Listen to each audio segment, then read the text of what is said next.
Baik, sebelum Pak Wahyu, ada beberapa hal yang mungkin saya underline. Yang pertama, untuk 2024 ini magic isunya RHL ya. Kalau sudah dilakukan kemarin itu magic isunya apa itu ya? Sehingga yang sudah dilakukan itu kan menarik juga bagi masyarakat. Mungkin ini.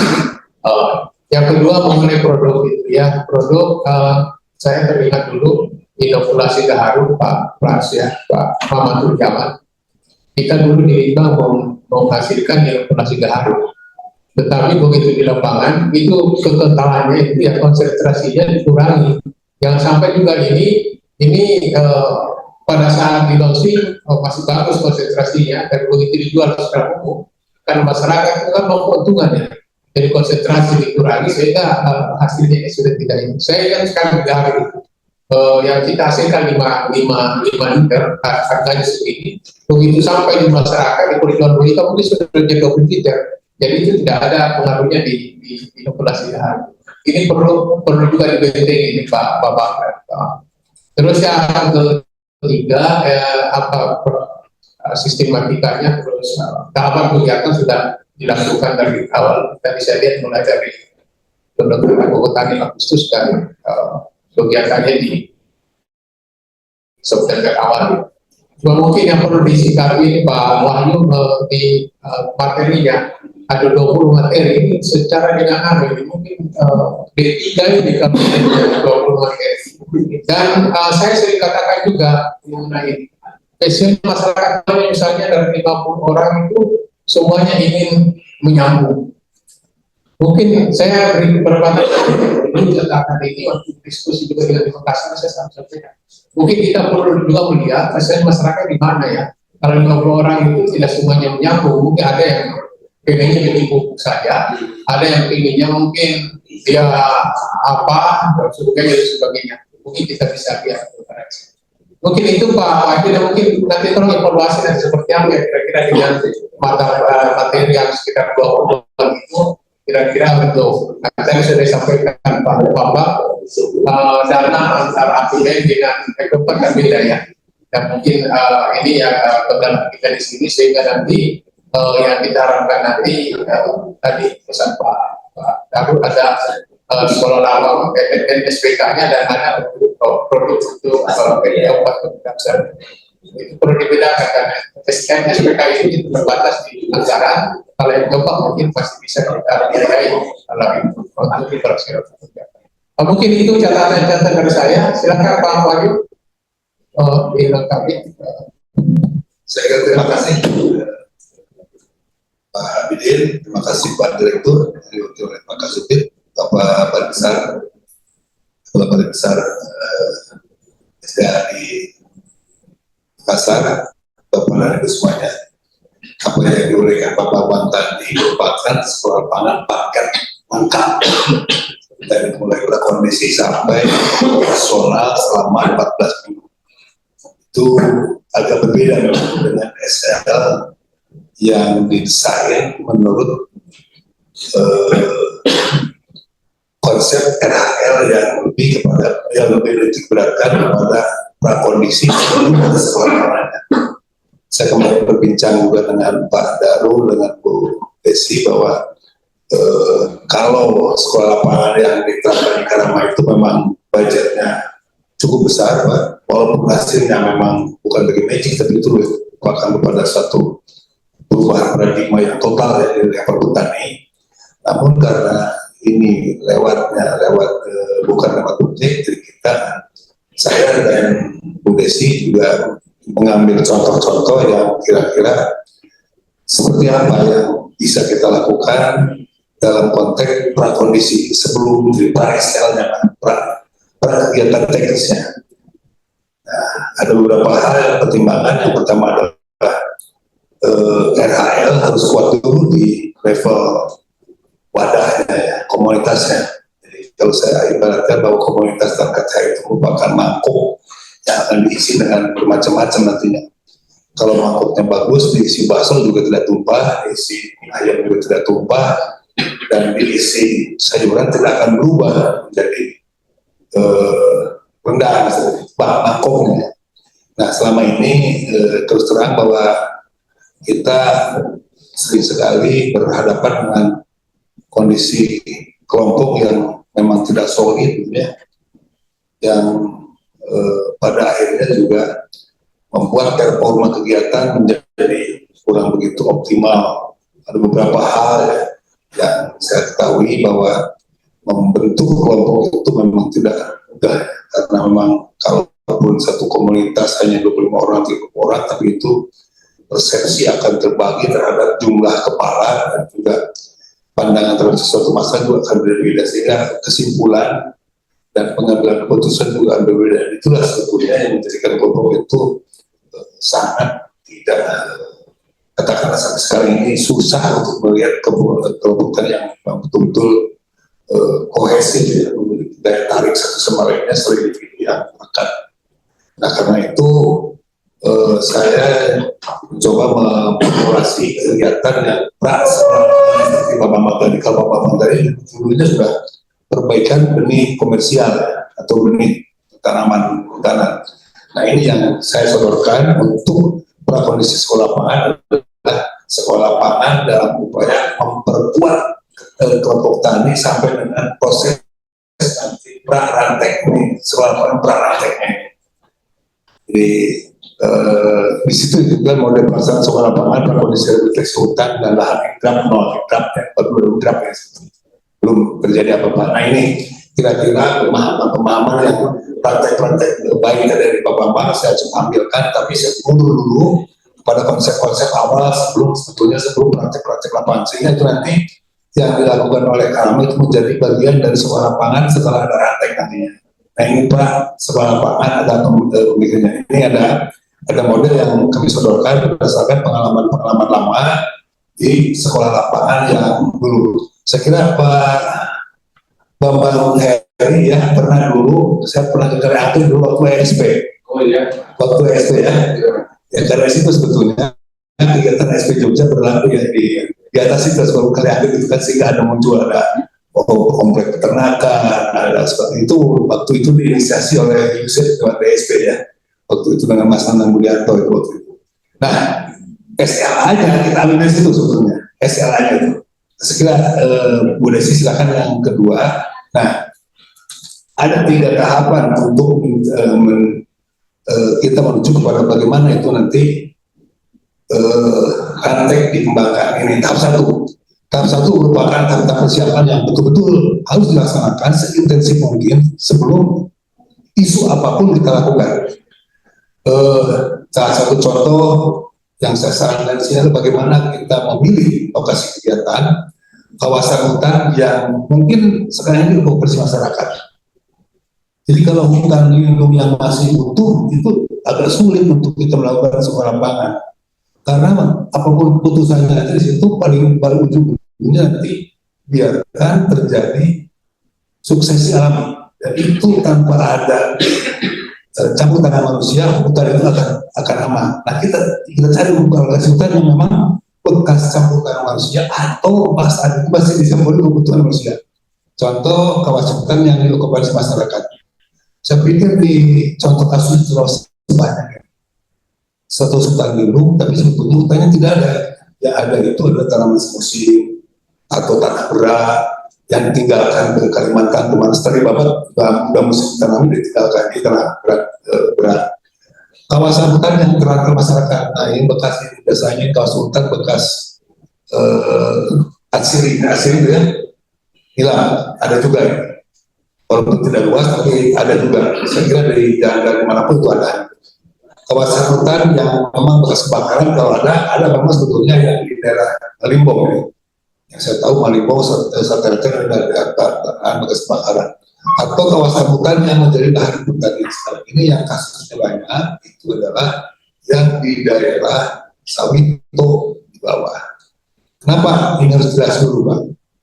Ya kalau kita tidak jelas dulu di mana lokasi kegiatan, itu nanti pada ujung-ujungnya ketika sudah ada praktek ini bingung mau di mana terapkannya. Jadi rantai itu nanti merupakan turunan dari apa yang ada di situ. Internalisasi rantai ini merupakan bahan dasar untuk membuat internalisasi kegiatan dalam rantai itu. ini sepertinya kalau pepatah dulu jalan tiap waktu perang Vietnam, kalau Anda mau menghancurkan musuh, ketahui dulu di mana musuh itu berada dan apa yang dia miliki. Nah, sama halnya dengan apa yang akan dilakukan terhadap di mana lokasi itu. Ini tentukan duluan, jadi terus diketahui dulu di mana di lapangan kita nanti berjibaku itu jelas. Nah, yang sesuai dengan kriteria yang memang diatur dalam regulasi. Jadi nanti kalau misalkan tidak diatur dalam regulasi ya salah juga gitu ya. Apakah itu RURHL dan juga RTN-nya ke bawahnya keturunannya itu. Nah, setelah itu apa lagi? Nah, ini mesti dibicarakan. Jadi di mana dulu lokasinya? Kalau saya lihat dan ada beberapa pilihannya seperti itu 1 sampai 4. Ini tahap siapa? Ini belum kita bicara tentang rantai, tentang apa? Tapi ini dulu aman dulu lokasi mana. Nah, dan itu harus dicari berdasarkan lapangannya dulu, artinya bukan ambil dari peta, tapi dari grade checking sebelum masuk. Bisa dapat yang banyak, tetapi saya tidak bisa dulu bagaimana di kondisi fisik yang memang visible kelihatan. Nah, ini agak beda dengan tadi Pak Bambang ya, tapi ini jelas karena ini isunya lain. Ini khusus untuk HL Pak Bambang itu nanti sudah advance ya Pak Bambang ini masih ikutan dalam teori yang paling mendasar. Harus satu persiapan, isinya kira apa saja. Satu, lokasi kegiatan jelas dulu. Kalau ada 20 hektar, ya 20 hektar. Kalau ada 10 hektar, 10 hektar. Tapi harus jelas itu di mana lokasinya. Silakan yang kedua. Nah, saya kira perlu sekali sebelum kita berbicara tentang operasional teknis lapangan dan macam-macam dan pembuatan bibit, ada pertemuan orientasi lapangan dulu. Nah, siapa yang lakukan orientasi lapangan? Dulu waktu di proyek yang lain ada 2 orang komando infanteri kami merekrut 2 orang dari tiap desa, yang orang di situ yang disepakati bersama oleh masyarakat di situ ini pantas dan cocok untuk menjadi fasilitator desa. Contoh seperti itu ya dulu. Nah, sekarang nggak mungkin karena kita sudah punya pasdes. Berarti pasdes inilah yang sebetulnya harus melakukan orientasi lapangan. Orientasi lapangan itu macam-macam kegiatan. Itu bagian dari prakondisi. Misalkan pertemuan dan orientasi maksud dan tujuan. Ini harus jelas dulu ini. EP4 itu mau apa? Jumlah itu sebetulnya mau apa? Jangan ujung-ujung datang kirim bibit terus bicara begitu datang ke petani Pak mana uang tanam. Itu yang terjadi sekarang ini. Begitu saya kasih bibit Pak, begitu kasih bibit dengan harga yang cukup mahal, Pak mau tanam di mana? Aduh Pak, saya mau bawa batu tani aja nggak punya uang. Itu yang menjadi sebetulnya sekarang menjadi bahan perbincangan. Dan ini yang perlu kita pikir bersama. Jadi pertemuan dan orientasi dan maksud dan tujuan itu jelas dulu. Misi RH itu apa? Misi EP4 seperti apa? Bukan hanya tanam pohon. Kalau tanam pohon mudah, tapi misi dibalik itu dan itu yang harus dibantu mereka petani itu memiliki paradigma yang baru, paradigma yang betul-betul sejalan dengan tujuan kita. Karena itu nanti tujuan karya masuk di situ. Nah kalau pasdesnya tidak memahami juga tujuannya itu sudah orientasinya mau bilang ke petani. Jadi orientasinya pasdesnya harus tahu dulu ini. Pasdes seperti orientasi arah itu seperti apa? Bukan hanya tanah, bukan hanya misalnya buat guru, bukan ini, tapi lebih jauh dari itu. Dan itulah yang harus bicarakan petani. Yang kedua, kalaupun nanti itu sudah selesai, maka baru dibicarakan mekanisme sekolah lapangan seperti apa agar petani tidak shock nanti. Saya harus datang tiap hari selama seminggu. Nah, apa yang saya dapatkan? Dan itu bisa terkait mekanisme clear dulu di awal. Kalau ketika kita mau sekolah, clear dulu kita mau apain, berapa hari seminggu, berapa jam sehari, apa yang dibicarakan, bagaimana, dan siapa yang melakukan. Terus semuanya. Nah, berikutnya masih dalam kondisi lapangan, ini harus dijelaskan identifikasi kesiapan masyarakat calon peserta, di mana mereka siap. Tidak boleh peserta sekolah lapangan itu dipaksa atau ditunjuk oleh kepala desa karena itu tidak benar itu, atau dikumpulkan oleh kepala desa karena memang itu sangat saudaranya. Ini harus fair, harus demokratis, dan harus berdasarkan kesepakatan mereka. Nah, ketika kita bicara tentang orientasi lapangan juga kita harus mencatat syarat apa yang ada masyarakat untuk soal lapangan, untuk kegiatan RHL kan. Syarat apa yang mereka inginkan, dicatat dulu ya, seperti apa yang untuk RHL itu syaratnya. Kalau masyarakat bilang, Pak, saya tidak ingin bibit kayu ini, saya ingin itu bibit bambu, catat semua itu. Jadi itu harus dicatat dulu keinginan mereka. Jadi jangan ada kesan bahwa kita memaksa keinginan mereka untuk mereka. Untuk dia dicatat dulu. Jadi itu yang namanya sebetulnya kalau istilah yang PR pusat ini asesmennya seperti itu. Ini perlu sama. Agak berbeda yang Pak Bambang melakukan ini juga tadi sebetulnya ini yang ada sudah ada di Pak Bambang tadinya. Cuma saya sederhanakan untuk porsi yang SLH ya, berkondisi untuk SL berkondisi. Yang Pak Bambang ada tapi belum mengatakan Pak Bambang. Silakan yang slide berikutnya.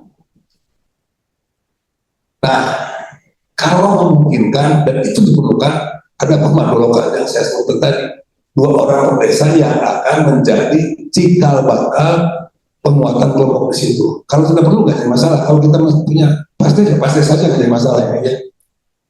Nah, kepemanduan jika diperlukan yang perlu. Tapi di situ ada perasaan kebutuhan.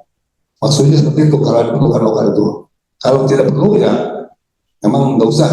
Tetapi apa di situ isinya ada bagaimana fasilitatornya itu diperbaiki, penafsiran kebutuhan, pengembangan kurikulum, penyimpanan bahan dan perbaikan identifikasi fitur. Ini masih dalam orientasi tadi ya. Ini sebetulnya. Jadi nanti pengembangan kurikulum masih dalam penjajakan pulang sepulangnya dari orientasi lapangan. Bentuknya nanti dari kurikulum, pada modul, pada silabus dan lain-lain. Dan nanti akan menyangkut kepada alat dan bahan yang diperlukan. Identifikasi venus dan sebagainya. Silakan Pak. Nah, sekarang ada pertemuan orientasi program dan pertemuan orientasi program. RHL itu mau apa? Tawaran kata waktunya, ruang kegiatannya, prosedur dan aturannya, peserta dan kewajibannya, kesepakatan bersama. Itu dituangkan dalam kesepakatan bersama nanti antara yang pelaksana operasional lapangan dengan masyarakat. Ini masih dalam tahap orientasi lapangan, belum sampai kita bicara kepada teknik, ini masih dalam penjajaran-penjajaran. Jadi sebetulnya penyiapan tadi yang disebutkan menyiapkan mangkok atau untuk diisi dengan lain-lain ini di sini masuknya. Jadi kata waktu tawarkan juga ruang lingkup kegiatannya sampai nanti waktunya terlalu lama, waktunya terlalu sempit, waktunya terlalu cepat, ruang lingkup kegiatan terlalu banyak atau terlalu sedikit. Itu nanti menjadi perhara juga di akhirnya prosedur dan aturan, SPJ segala macam, kewajiban dan hak tanggung jawab segala macam peserta dan kewajibannya. Ini masih dalam skala persiapan level 1.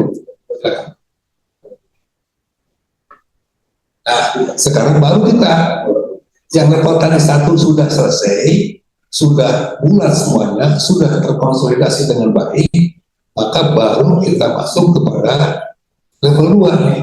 Misalkan tidak perlu kita rekrut pemandu desa karena sudah ada partai, maka partai di situ yang bertanggung jawab.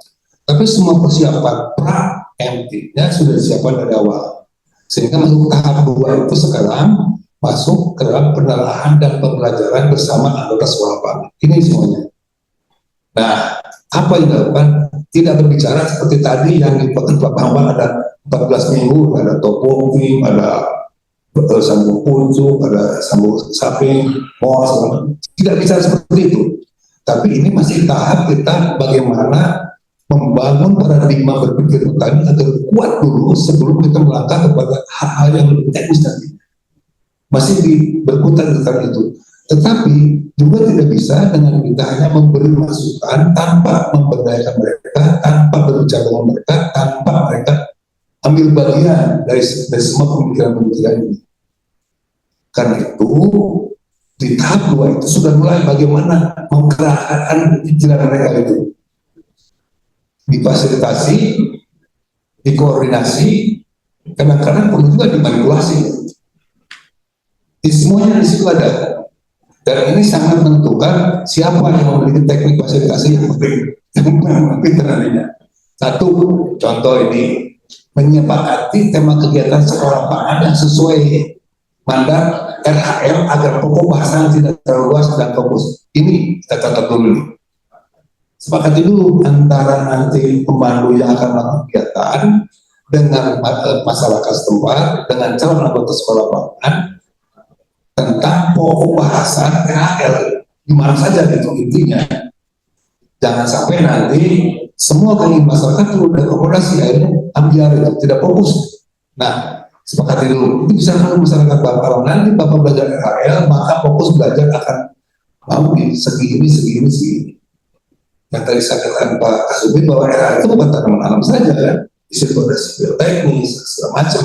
Tetapi yang mana yang prioritas yang akan dibangun dulu, nah itulah di situ bicarakan dengan baik agar petani juga punya ide yang masuk ke kita. Nah, mungkin baik juga itu nanti ketika situ ada kurikulum yang umum itu dibahas sama kegiatan.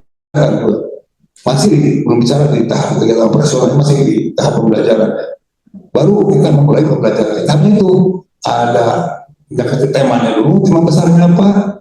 Ada kurikulumnya dulu dibahas, baru kita memulai pembelajaran tentang bagaimana menyusun kegiatan operasional sekolah pangan nanti yang nanti dapat dokumentasikan sebagai bahan input atau bahan operasional untuk rantai. Nah, ini baru mulai pembelajaran. Silakan Pak. Nah, ini ada wilayah pembelajaran. Wilayah pembelajarannya adalah satu, identifikasi dan pengolahan 5 modal kehidupan. Karena kalau tidak dimulai dari sini akan sulit nanti ujung-ujung kita bicara teknis. Nah, kita lihat dulu sebetulnya mereka itu punya apa modalnya. Modal itu bukan berarti hanya tabungan ya.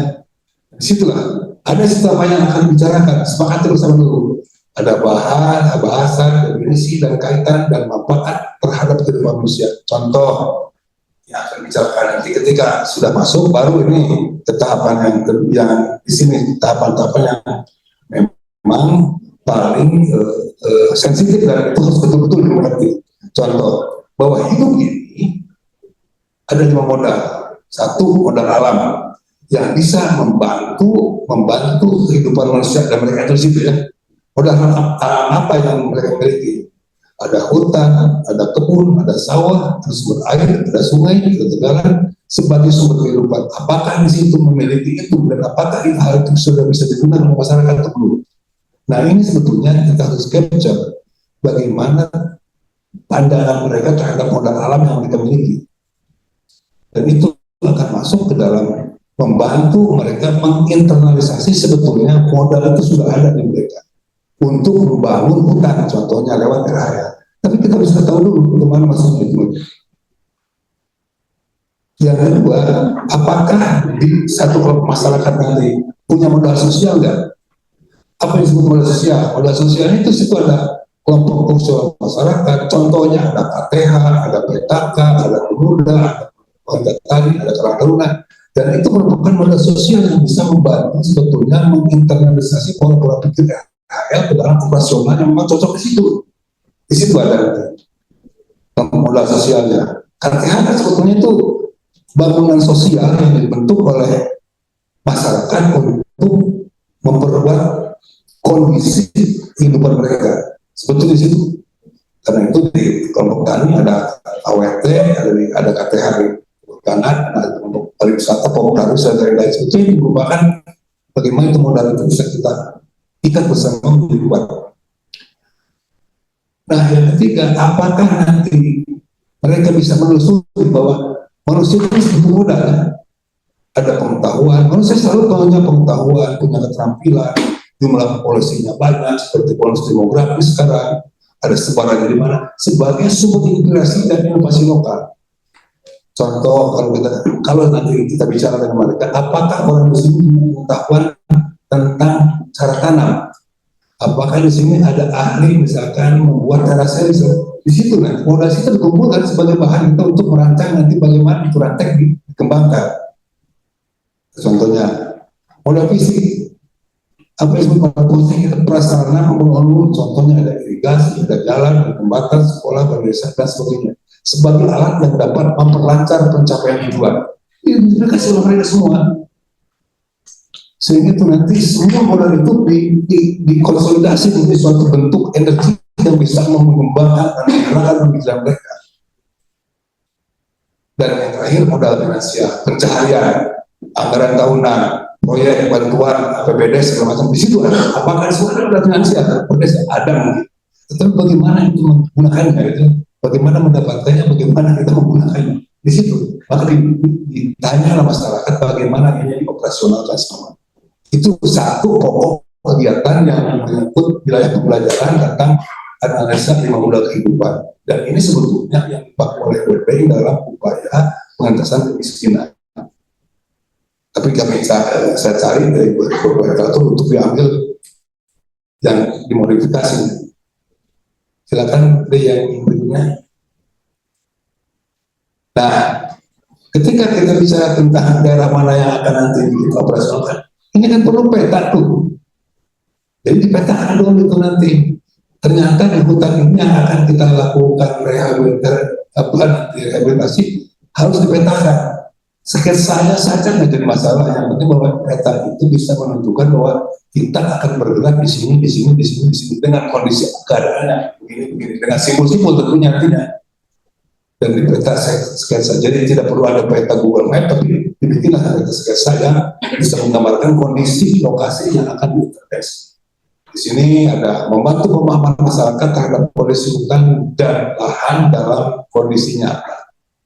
Tujuannya begitu, satu membantu pemahaman masyarakat. Dipahami dulu lokasinya. Sebelum mereka mengantar bibit, pahami dulu bahwa nanti kalau Anda bawa bibit di sini jalannya kurang. Jadi, kalau Anda nanam bibit di sini, kalau tidak ditanam besok mungkin mati karena apa? Di situ karena jalan batu misalnya. Contohnya seperti itu. Nanti tanya di mana nanti, di mana yang miring, di mana yang batu, di mana yang sungai, di mana yang anak sungai, di mana yang rawa, di situ ada nanti. Dipetakan dulu lokasinya, sehingga mereka jelas intervensinya masuk ke situ. Proses ini dimulai dengan pemahaman apa itu peta, manfaat dan cara membuat peta, termasuk jenis dan klasifikasi informasi simbol-simbol yang diletakkan di peta, dibuat bersama masyarakat nanti. Tentunya bahwa ini perlu penanganan serius dari teman-teman Baskes nantinya. Selanjutnya peserta diajak untuk membuat peta hutan. Nah, peta hutannya itu yang saya maksud ya. Peta ini berupa sketsa hutan yang dibuat berdasarkan pengamatan dan pengalaman masyarakat. Saya kira kalau masyarakat sekitar hutan di situ mungkin sudah punya pengalaman siapa yang sudah masuk ke hutan, siapa yang belum. Seperti kalau saya dulu di mana itu Malimbong itu seorang pemburu itu hafal betul Pak dari mana saya harus berangkat. Kalau musim hujan di mana itu yang biasa banjir, tahu persis dia itu berapa jam sampai ke sana, apa jalannya. Ada sungai kecil, ada danau kecil. Sampai seperti itu dia tahu itu. Karena sudah puluhan tahun dia ada di situ.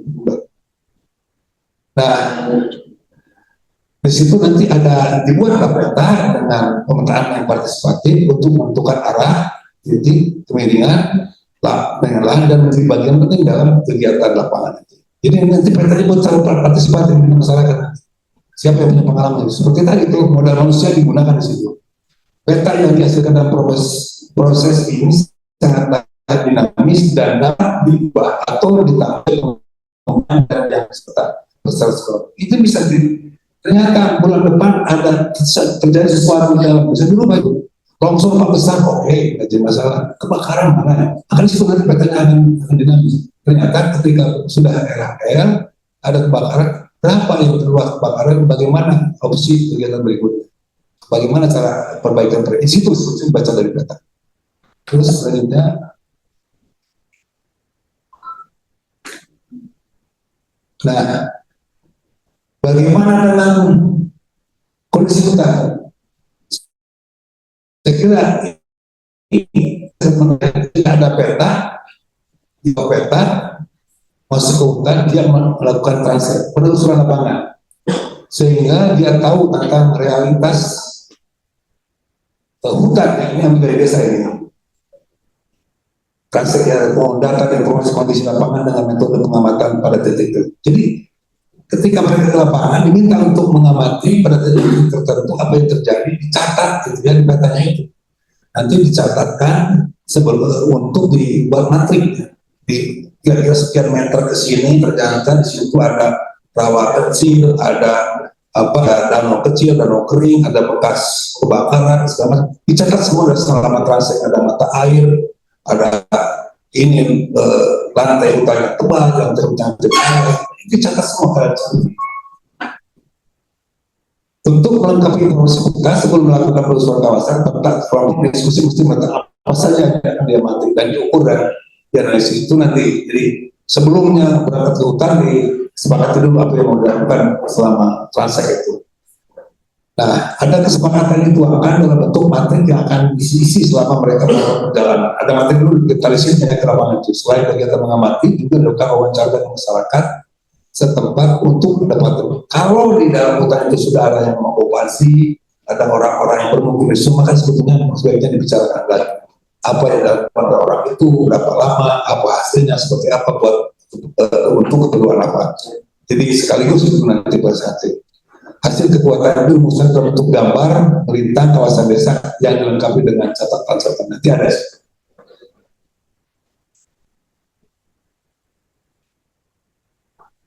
Nah, ada foto dan dokumentasi lapangan.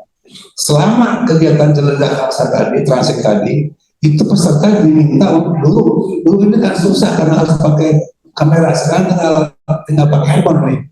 Diminta untuk memotret satu tempat atau aktivitas atau kejadian yang menurut mereka dapat menggambarkan kondisi desanya atau kondisi hutannya sebelum mereka dibekali dengan pemahaman apa manfaatnya. Jadi ini nanti setiap orang yang transfer ke hutan diminta untuk mengambil gambar-gambar yang menurut mereka punya arti di hutan. Ya, sebanyak-banyaknya. Walaupun nanti kita hanya minta 5 sampai yang paling baik menurut pemikiran mereka. Kenapa? Apakah ada kaitan sejarah? Apakah ada kaitan pengetahuan bahwa tempat itu dikatakan oleh dia, foto oleh dia? Di situ ada nanti. Nah, foto bisa diambil dengan HP dan nanti dicetak berwarna fotonya. Utama sekarang ada bawa printer dicetak bersama nanti. Setiap orang memfoto dan menurut mereka yang paling menarik dan memiliki arti bagi pengambilnya. Memiliki arti ya. Menurut mereka kalau ternyata ini di sini dulu ini posisi hutannya lebat, sekarang tinggal tumbuh dulu. Saya foto. Kenapa Bapak ambil foto ini? Dulu di sini lebat, sekarang tinggal tumbuh. Kenapa? Ini legal Pak. Kira-kira seperti apa nantinya? Nah, seperti itu nanti. Foto nanti dibuat sebagai pelengkap atas keterangan peta yang dibuat. Nah, foto itu nanti melengkapi. Samping itu.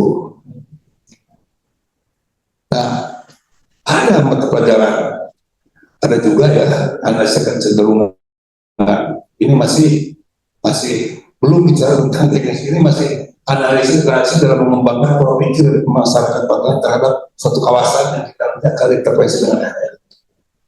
Kecenderungan ini ada dipelajari berdasarkan fakta sejarah yang terjadi dan perubahan seperti tutupan lahan, kondisi tanah, keragaman pohon, kondisi satwa, kondisi sumber air, keragaman high-tech dan perilaku orang sekitar. Ini ada kecenderungan. Kita ambil contoh misalkan 10 tahun dari tahun 60 sampai 70, 70 sampai 80, terus sampai 2000 sekarang. Seperti apa? Untuk melihat evolusi kegiatan apa yang terjadi di hutan situ. Nah, di situ semuanya ada analisis kecenderungan. Masih belajar bagaimana menganalisis kecenderungan hutan-hutan mereka. Hasil diskusi digunakan sebagai salah satu masukan untuk konteks. Nah, ini maksudnya jika kita mereka isinya sebenarnya kita pun hasil diskusi digunakan sebagai salah satu masukan untuk rantai nanti. Semuanya tertuju ke rantai nanti. Silakan.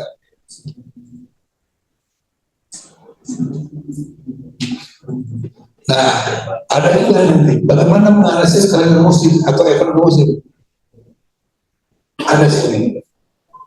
Ini menganalisis kejadian aktivitas masyarakat yang menyebabkan kejadian.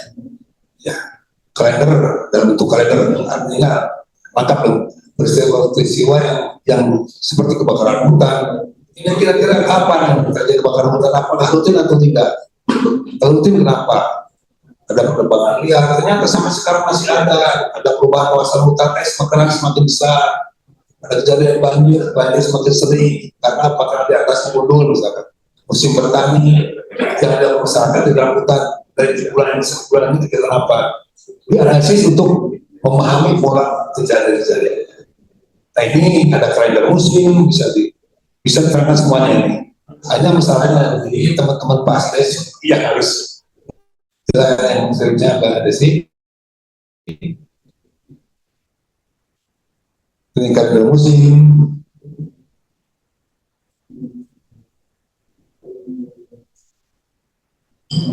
analisis hubungan antar kembangan tadi. Jadi nanti pertanyaan belajar analisis itu siapa, lembaga mana yang kira-kira bisa belajar siapa mereka dalam konteks sekarang. Lembaga misalkan desa, kenapa dia mau bekerja sama dengan desa? Misalkan desa yang punya anggaran, desa punya kebijakan, P1. Nah, ada lagi, misalkan ini organisasi mana yang bisa didekati? Oh ternyata ada SM lokal. Bisa didekati, mungkin berguna untuk menggerakkan massa, tapi tidak memiliki modal. Mungkin BPNAS, oke, BPNAS menjadi besar. Kenapa? Karena BPNAS punya modal dan juga punya tenaga ahli. Jadi nanti ada ahli, itu nanti dalam konteks bagaimana mengupayakan melibatkan stakeholder yang lain, di situ nanti ada hubungan analisa antar kelembagaan atau yang kami sebut diagram frame gitu ya. Umumnya ya seperti itu. Silakan Mbak Desi, saya kira beberapa slide lagi. Tahap 3, nah ini baru next itu tahap 2, baru masuk tahap 3. Baru di sini penyusunan profil kawasan hutan dan atribut foto, hasil perusahaan hutan dan lain-lain sebagai bahan rancangan teknis. Nah, di situ ada juga nanti dibuat rantai tematik yang berupa data sekunder pendukung sebagai bagian dari input untuk rencana. Ini ada nanti hasil tadi sudah dikonsolidasikan, baru disusun menjadi input untuk menyusun, belum menyusun rantainya, tapi ini belum, baru input untuk menyusun rantai.